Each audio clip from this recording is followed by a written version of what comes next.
Osho, From Personality to Individuality, Answers to the Seekers of the Path, given in Rajneeshpuram, Oregon, USA.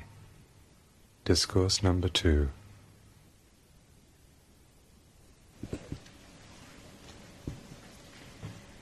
Bhagwan, why do I feel life as meaningless and empty? It seems that I'm deathly afraid of being alone. How can I go totally into my aloneness with joy instead of fear?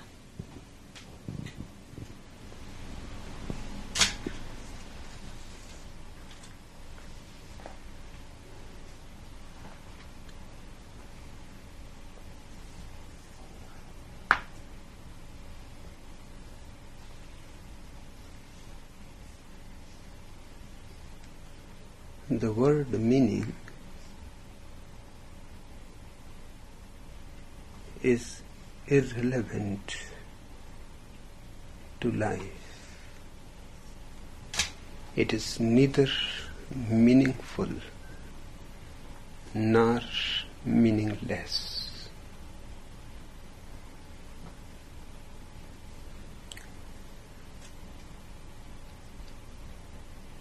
But for centuries, man's mind has been conditioned that life has great meaning.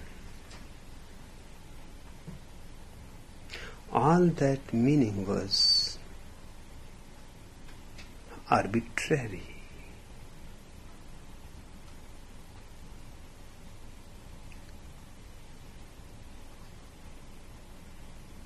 Hence, only in this century,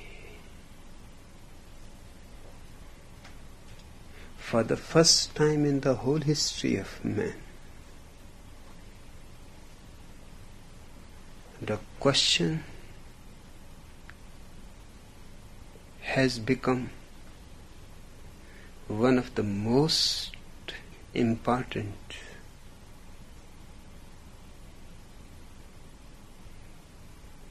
what is the meaning of life?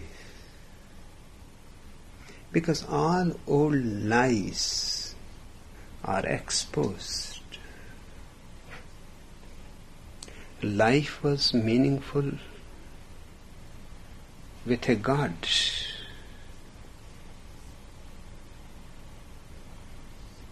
Life was meaningful with a life beyond death. Life was meaningful because of the churches, synagogues, temples, mosques, continuously hammering the idea in man's mind.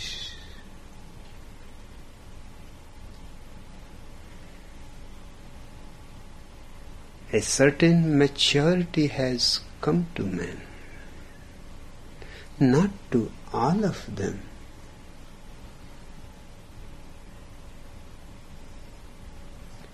but to a very small minority.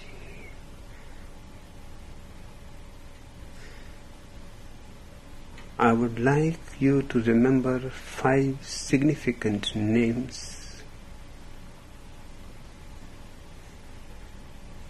First is Soren Kierkegaard.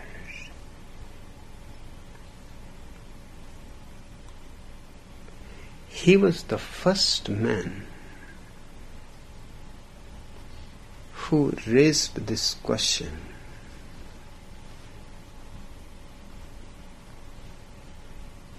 And was condemned universally. Because even to raise the question creates suspicion in people. Nobody has dared ever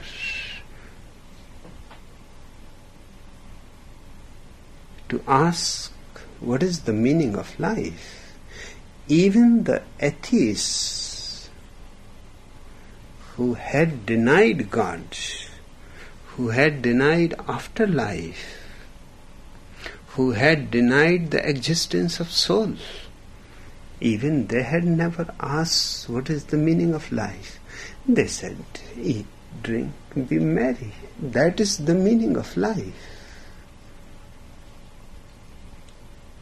It was clear to them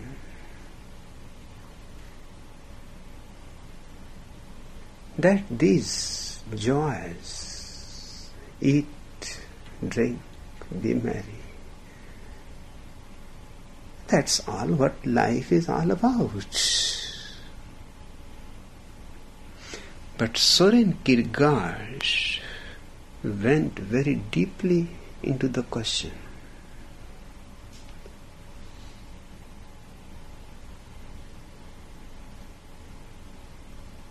He created unknowingly a movement, existentialism.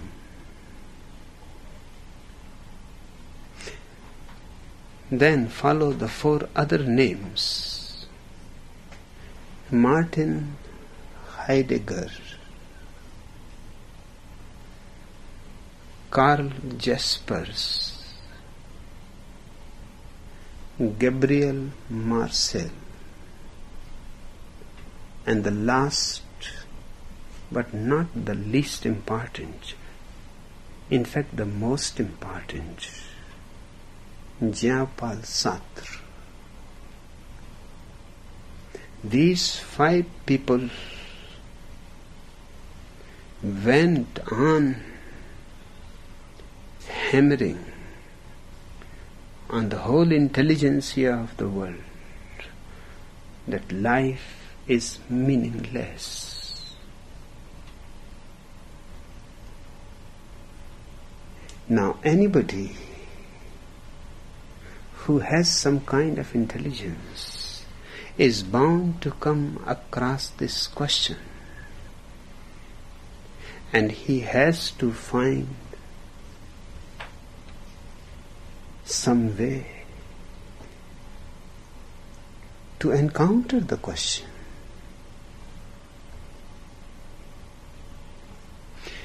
I do not agree with these 5 great philosophers. I give them the respect that they deserve. They were courageous, because once you take meaning out of life, religion disappears. Because religion is nothing but an effort up to now to give meaning to your life, to fill it so that you don't feel empty, to surround you with God and angels so that you don't feel lonely. You have not been going to the church and the synagogue and the temple without any reason. For thousands of years, man has not been bowing down to the priests without any reason.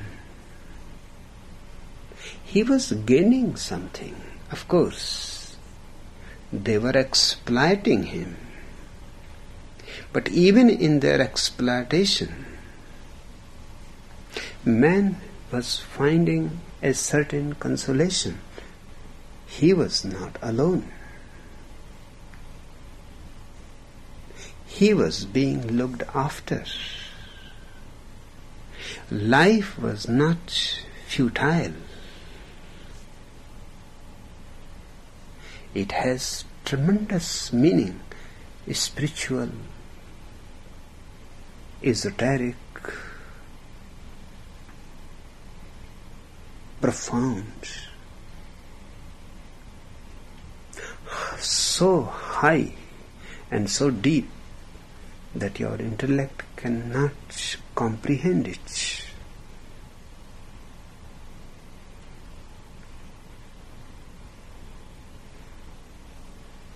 Still, the majority of people, 99%,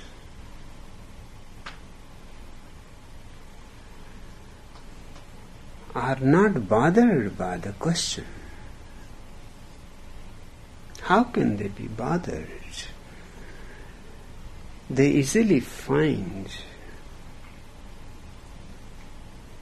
consolation from the dead past. To them it is not dead past.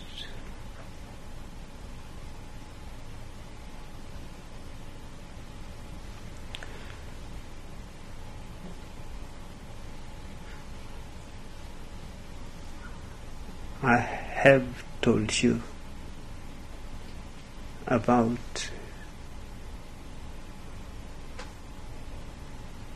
Bishop Jenkins of England, who declared that there is no resurrection, that it is a myth.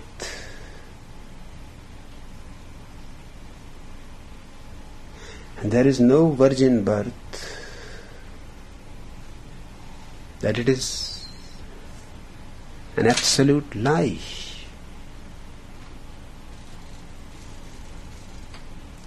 And there is no need for anybody to become a Christian to believe in all these mythologies.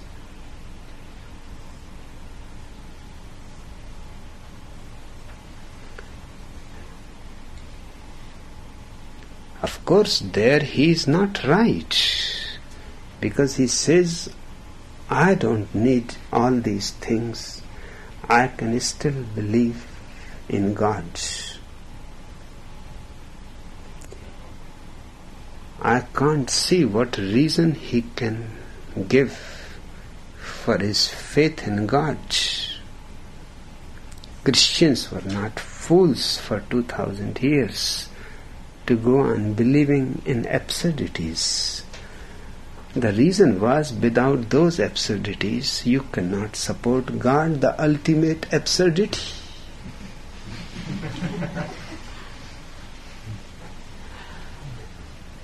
Now it is like taking the legs and hands and head and everything away, and you say, I still believe in you. Nothing is left behind. All the theologians from Thomas Aquinas to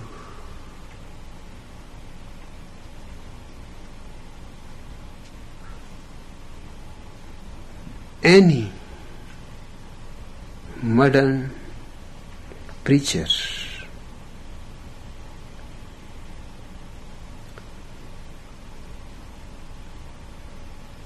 they understand it perfectly well, that God needs support. Every lie needs support. Only truth can stand on its own feet.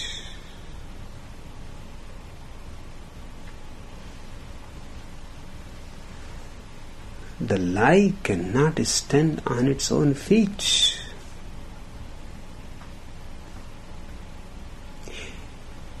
It needs borrowed legs, borrowed head, borrowed heart, everything borrowed.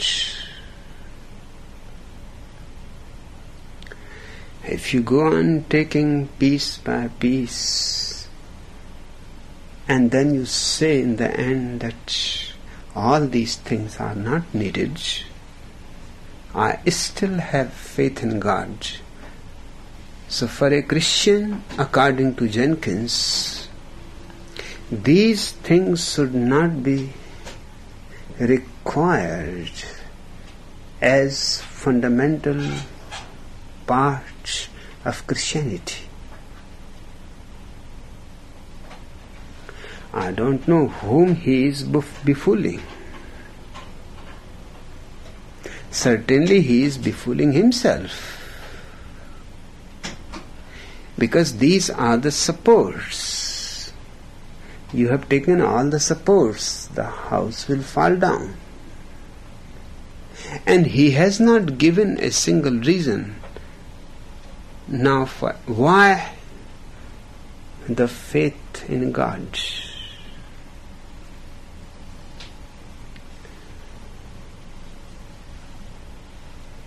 But I have remembered him again today, because few days before, a lightning struck one of the most beautiful cathedral in England.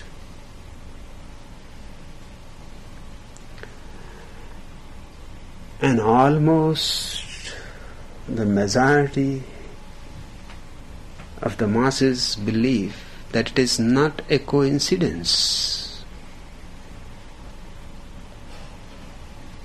It is God punishing the church for installing a man like Jenkins as a bishop. He was the fourth in the hierarchy. He had just to pass 2 persons to become the Archbishop of England.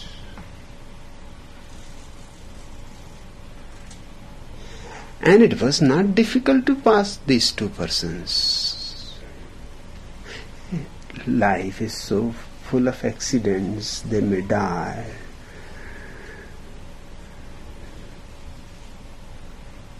Something one can always hope.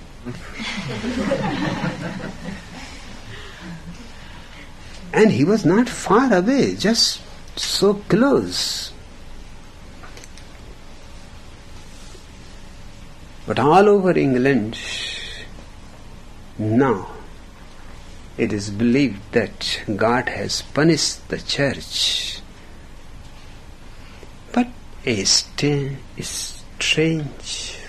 God and a strange punishment. Because Jenkins was not the bishop of this cathedral. This is strange. Jenkins was 200 miles away. Your God is such a great sort. He missed him by 200 miles.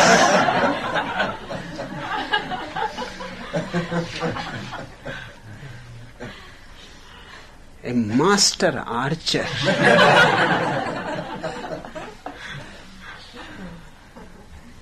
And what the cathedral of York has to do with it? Jenkins' statement, lightning should be on Jenkins, or to the cathedral or church where he was the bishop, or to the Archbishop of Canterbury, because he has appointed him. But this cathedral in York is in no way connected. But people have found a relationship. It is not a coincidence. Then life becomes related to profound realities, even your small stupidities. Now even if God is there, do you think he will bother about Bishop Jenkins?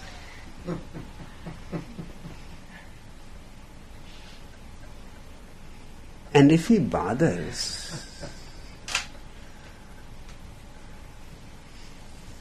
then what kind of anger is this?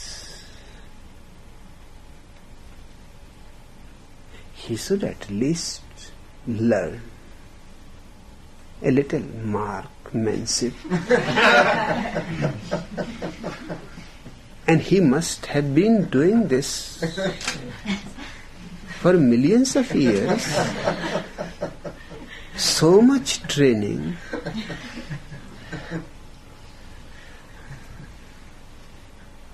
I am reminded that a king was a very great lover of archery. And he himself was a master archer. And he always wanted to meet anybody who was better than him, but his whole life he never could find anybody who was better than him. But one day, when he was passing through a small village, he saw on every tree a strange things, perfect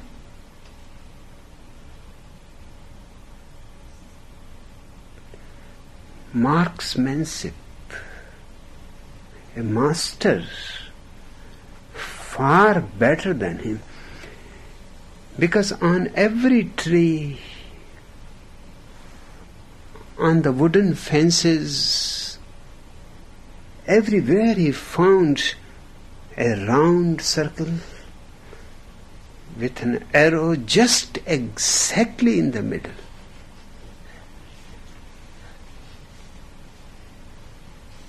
He stopped his chariot and he asked, "Where is this great archer? I would like to honor him.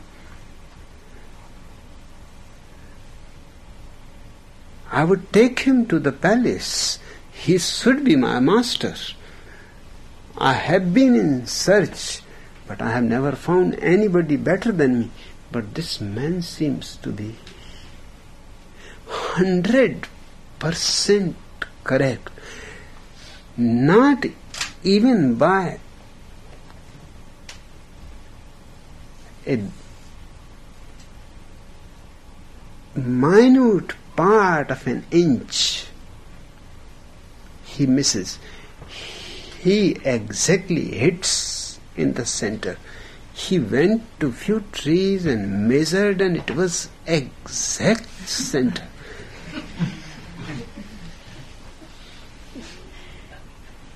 He asked somebody from the village, because people gathered, the king is there, the golden chariot is there, and what he is doing.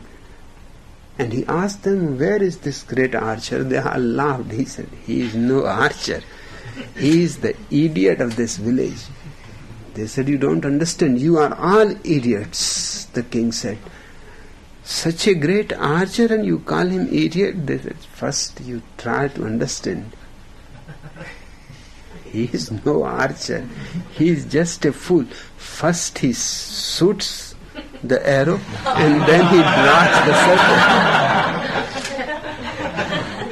Of course he is perfect, because the circle he draws afterwards. So wherever the arrow goes, there he makes the circle. You don't get worried about him. You just go on your way. He is a complete idiot.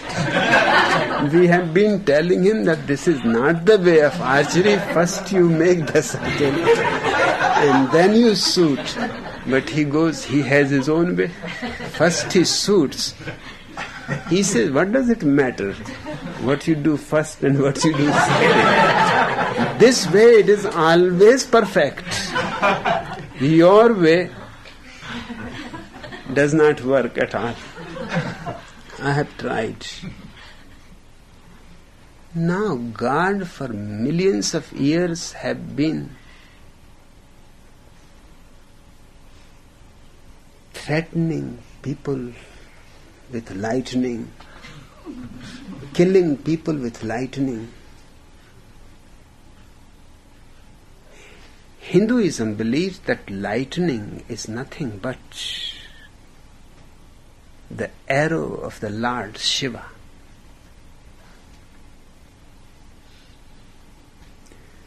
So whenever there is lightning, they have to sacrifice to Shiva, pray, do some rituals, because lightning is a perfect symbol that Shiva is angry. And they have to find the person who has made him angry. But in 20th century, in this last part of 20th century, in one of the most educated and sophisticated country like England, most of the people believe that it is punishment sent by the Lord to Bishop Jenkins.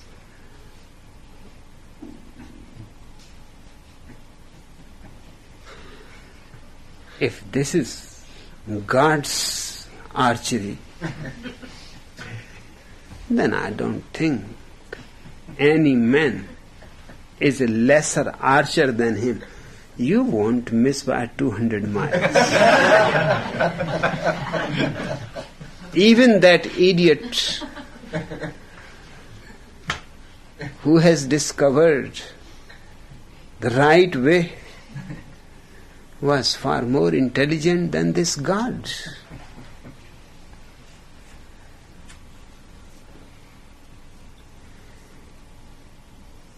But why people go on believing in such things? It is not without reason. The reason is that all these things are giving meaning to their life.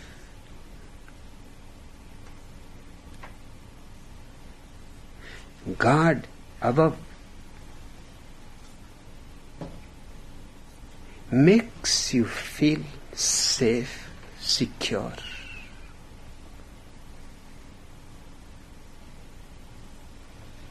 If there is no God,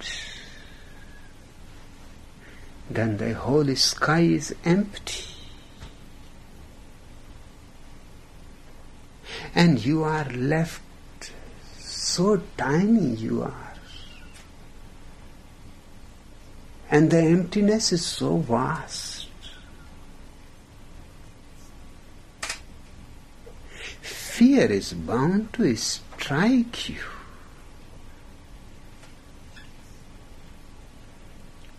Just to think of the emptiness of the sky, which is infinite, because there cannot be any boundary anywhere.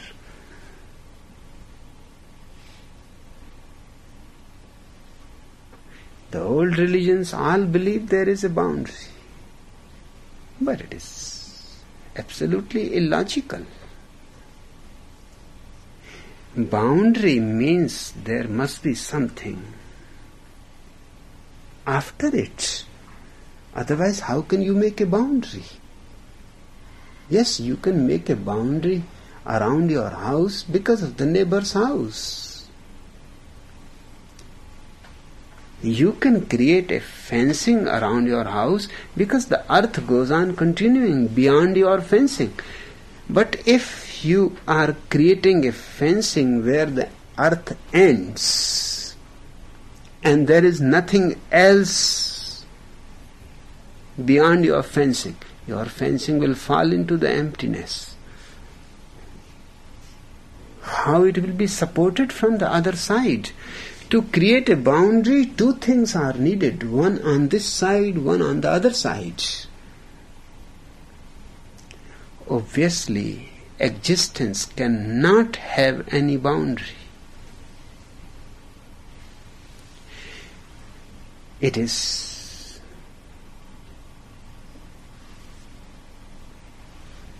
fearful to conceive infinity, the emptiness continuing forever, forever. You will never come to a point where you can say, "No, we have reached to the end." There is no end and there is no beginning. Now think of a story which has no beginning and no end. It was one of my pastimes. I have never been much interested in novels. But once in a while, when I had nothing else to read,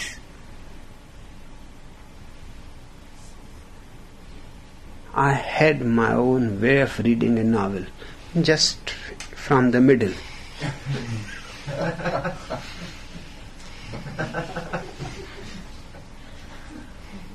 Because that gave it some authenticity, no beginning.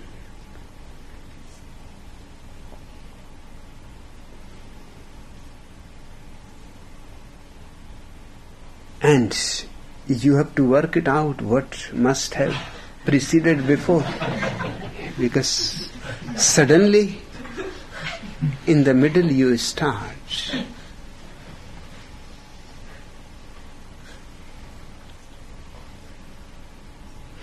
And I will never go to the end. Again I will stop in the half of the half, and first try to figure out what can be the beginning and what can be the end. Then I will start reading from the beginning. And I was puzzled that I always managed to figure out the beginning and the end. I never missed it. Not in details, but all the basic points.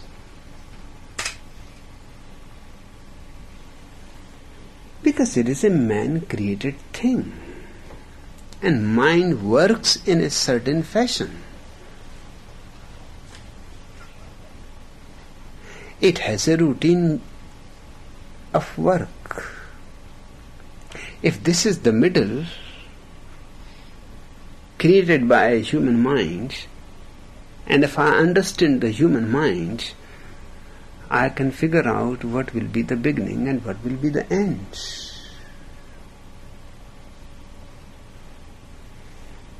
Yes, if it is written by a madman, then certainly I will not be able to figure it out. But madmen don't write books. That is very compassionate of them.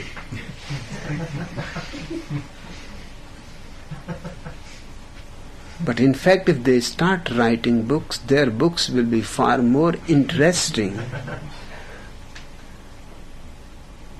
than the books written by scholars, intellectuals. Because intellect has a certain pattern of work.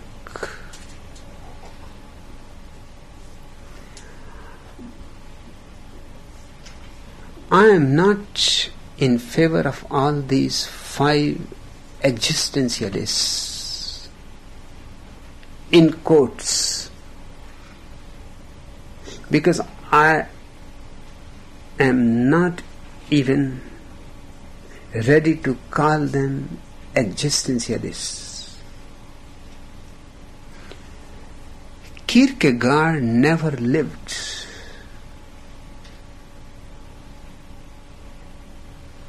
Or if you call his life, then it was worse than death.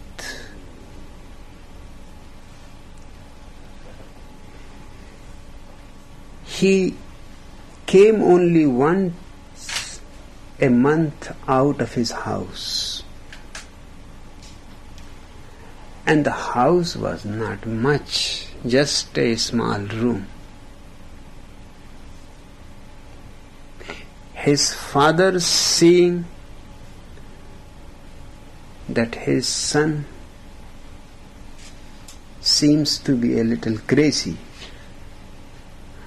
continuously reading and writing, and his father tried to read his books and threw them because he could not manage to figure out what he wants to say, and he goes on and on about nothing, about nothing. He never got married. One foolish woman was in love with him. Must have been foolish, otherwise he was an ugly man in the first place.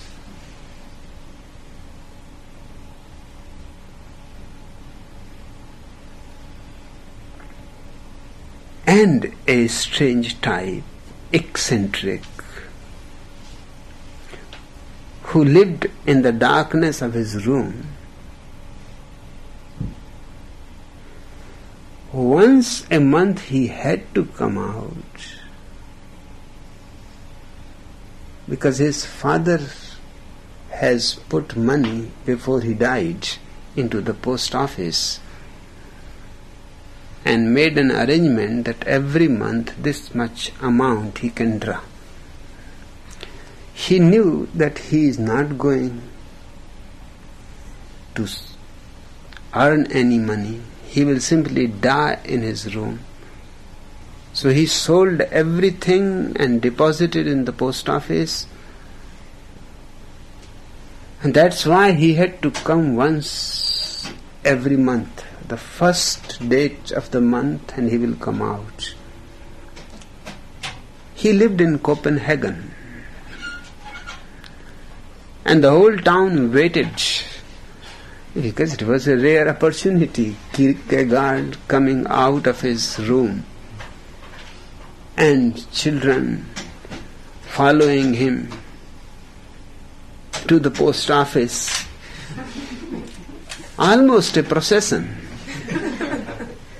And he had written a book, Either Or, which has been just published, and that has become his nickname in Copenhagen. So the children will be shouting, Either Or. That was his real name to them. Either Or is going to the post office.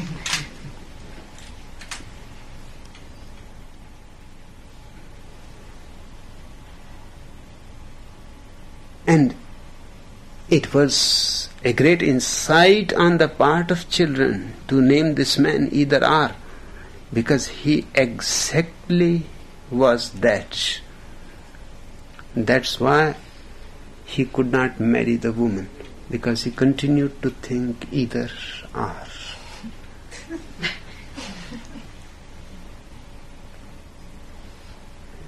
All the favorable points for marriage and all the unfavorable points for marriage, and they were all balancing. He could not decide. The woman waited for 3 years.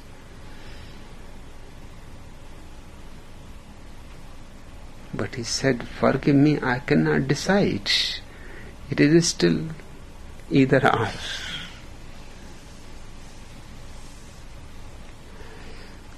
Now this man who has never loved, who had not a single friend, who had not in any way contacted nature, who never communed in any way with existence. And if he feels life is meaningless, there is no wonder.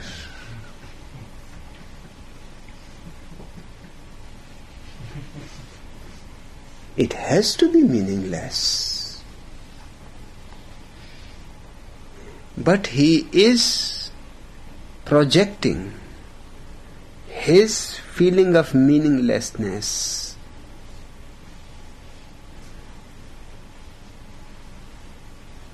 for everybody.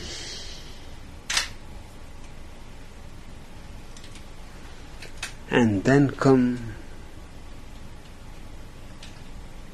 these four other so-called existentialists.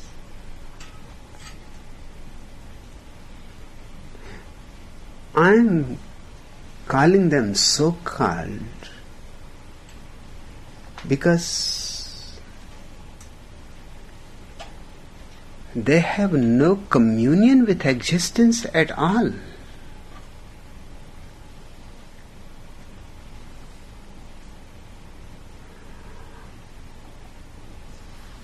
The only way to have communion with existence is silence.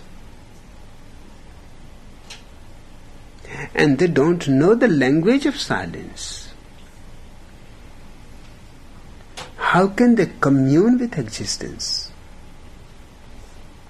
So what they are doing, they are exposing the lie that the religious people have imposed on humanity. It was a lie.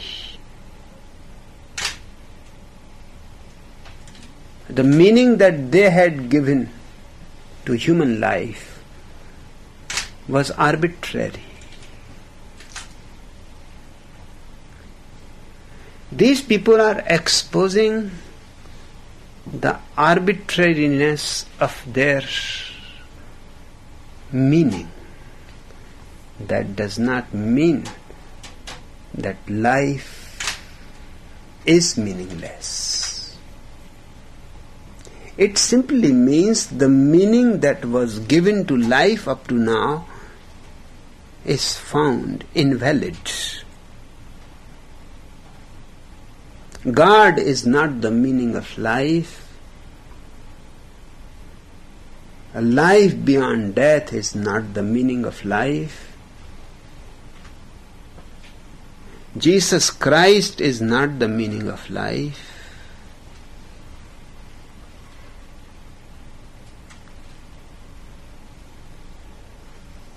That does not mean that life has no meaning.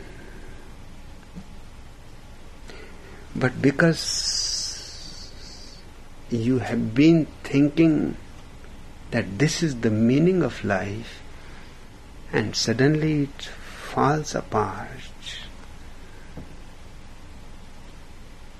you pick up the polar opposite idea of meaninglessness.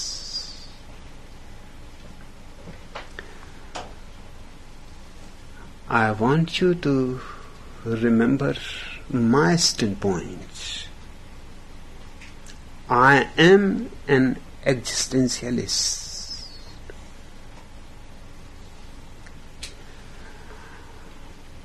And I say to you that life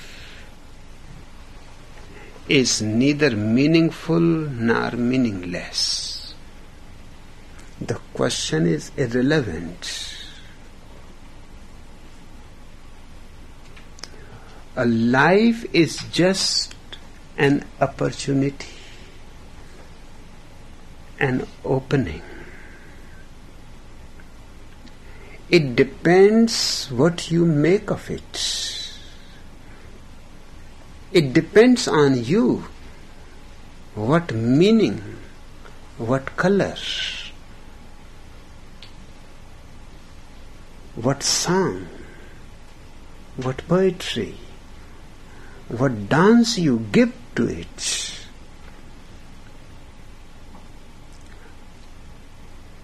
A life is a creative challenge, and it is good that it has not any fixed meaning. Otherwise, there would be no challenge. Then it will be just a ready-made thing. You are born and the meaning of life is given to you. You carry it your whole life. This is the meaning of your life. No. Existence is far more profound than any meaning. Existence is just a challenge to creativity. It allows you all the space that you need, and you think it is empty.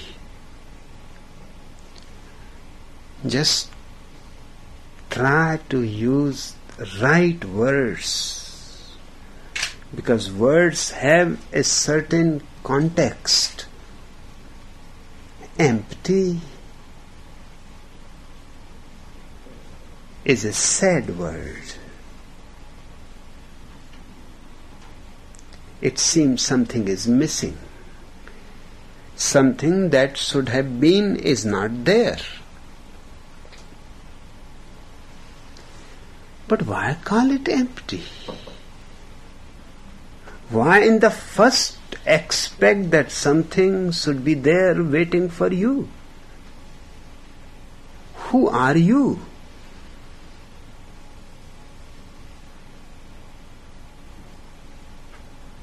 Give it a right name. And it is one of the basic art of living to call things by their right name, the right word, the right gesture. Because a slight wrong word and it brings wrong associations. Now, empty, the very sound of the word, it reminds you of something futile. No, I give it a different word. It is spaciousness, uncluttered with anything. It is so spacious that it allows you absolute freedom to be whatsoever you want to be, whatsoever you have the capacity to be. It allows you unhindered space to grow.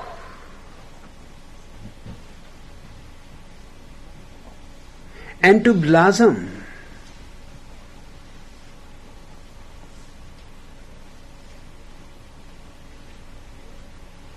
It does not impose anything on you.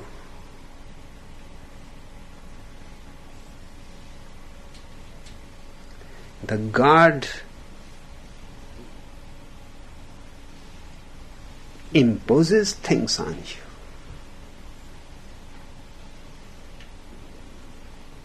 He wants you to be a certain kind of man, having a certain kind of personality, morality, ethics, etiquette. He wants to put you into a cage. And you think to be caged is to have found meaning?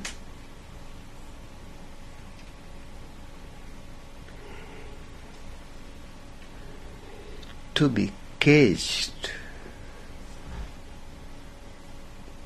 is to be dead.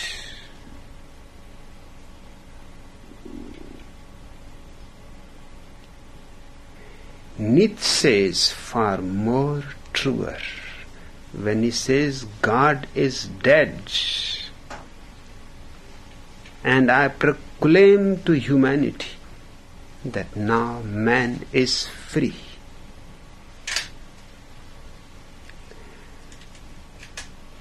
Two things he is saying: God is dead.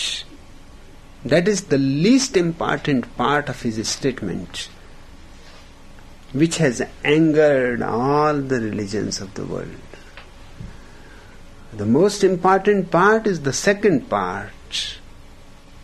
Hence, man is free. Just think a little bit about it. God is equivalent to slavery. No God is equivalent to freedom.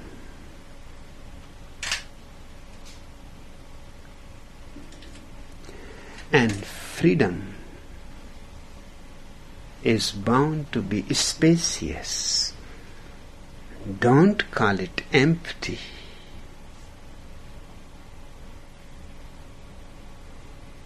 Yes, it is empty of any hindrance. It is empty of any structure.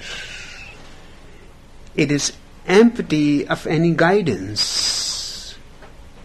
It does not forces you to move in a certain direction, to be someone. No, life gives you all the space you need. Perhaps more space than you need. A space out, rather than bothering that why life is empty.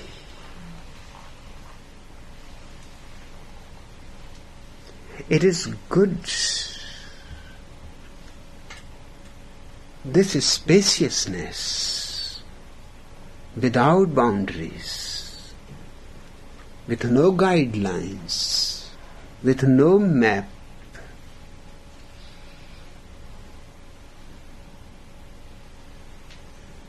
You can move like a cloud in the sky, untethered, unforced, wherever the wind takes you. Wherever you reach, that is the goal.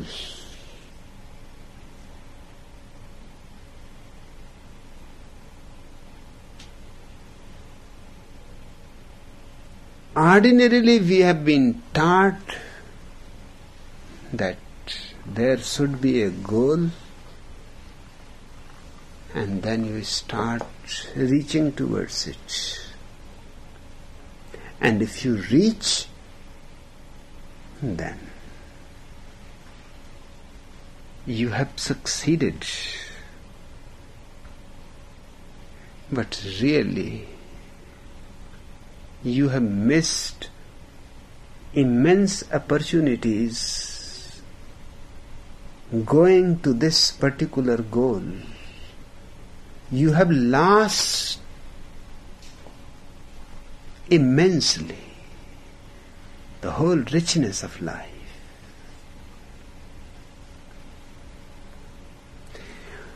Why one feels life is meaningless? Because in the first place you expect some meaning there.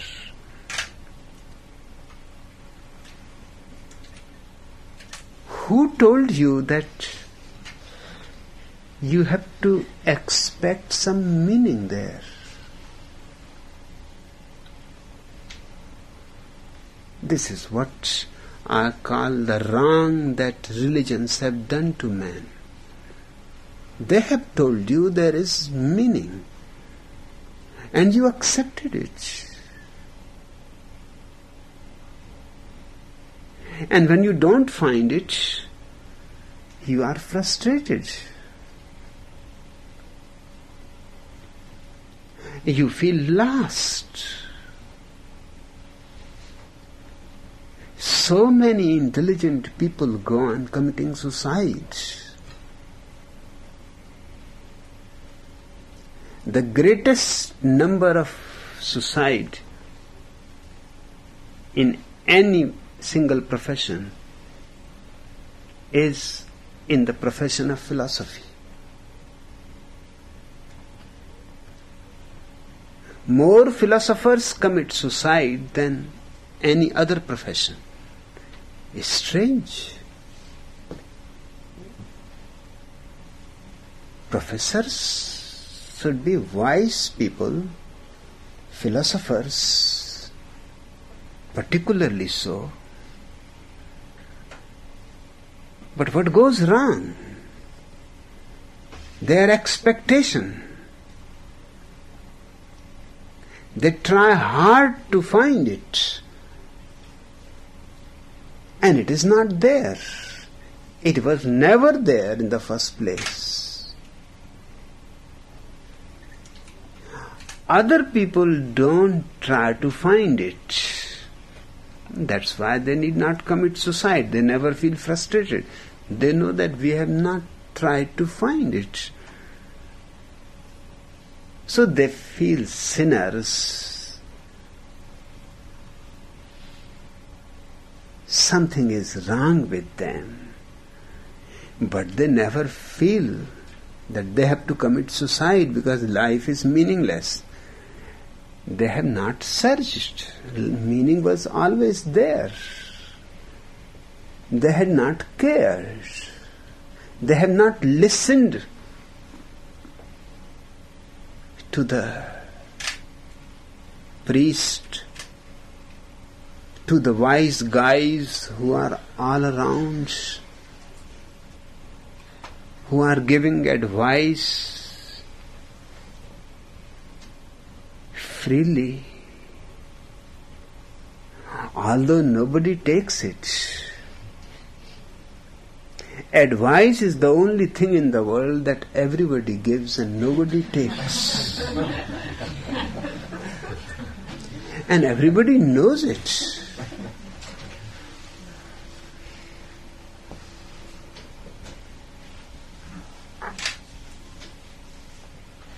These people, Jaspers, Marcel, Heidegger, Sartre, they have moved to the opposite polarity. Religion says life is meaningful because God cannot create a meaningless life. It has an intrinsic meaning, a significance. You have to fulfill it, and you will be rewarded for it. Religions gave this hope